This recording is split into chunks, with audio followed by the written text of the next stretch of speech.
Hi guys, অনেক দিন পরে আমি তোমাদের সঙ্গে আবার কথা বলতে এলাম। আজকে যে বিষয় নিয়ে কথা বলবো, আজকে হচ্ছে আমাদের 2026-এ যে ভাড়াটিয়ার আইন বেরিয়েছে তার সামান্য একটু কথা বলবো। এবারে যে আইনটা বেরিয়েছে সেটাতে 24 ঘন্টার মধ্যে একটা অ্যাপ্লিকেশান জমা করতে হবে যদি কোনো মালিক সেই ভাড়াটিয়ার ঘরে যেতে চায়। ঠিক আছে, আগে তো এই নিয়মটা ছিল না, এমনি বলে হয়তো চলে যেত, কিন্তু এখন নিয়ম করেছে 24 ঘন্টার মধ্যে একটা নোটিশ দিতে হবে। সেই নোটিশে যদি বলে যে হ্যাঁ ঠিক আছে, তাহলে সেই ভাড়াটিয়ার ঘরে সেই মালিক ঢুকতে পারবে।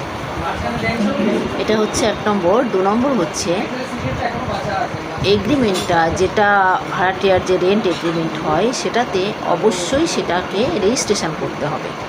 ঠিক আছে, আর প্রত্যেক বছরে একবার মাত্র ভাড়া বাড়াতে পারবে, বারবার বলতে পারবে না।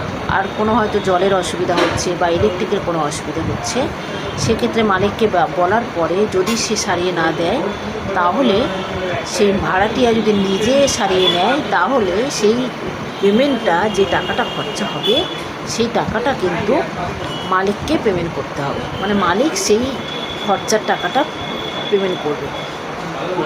আর ভাড়াটিয়ার যখন দুজনের মধ্যে এগ্রিমেন্ট হবে, প্রত্যেকেরই আধার কার্ড জমা করতে হবে।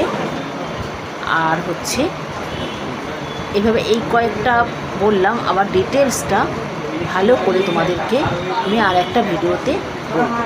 ঠিক আছে, টাটা বন্ধুরা, খুব ভালো থেকো, সাবধানে থেকো, পজিটিভ থেকো। অনেক দিন পর তোমাদের কাছে এলাম, আমি আবার আসবো। সময় ঠিক হয়ে উঠছে না, সময়টার একটু অভাব হয়ে যাচ্ছে। আবার তোমাদের কাছে আইনি পরামর্শ নিয়ে আবারও পরের ভিডিওতে আসছি।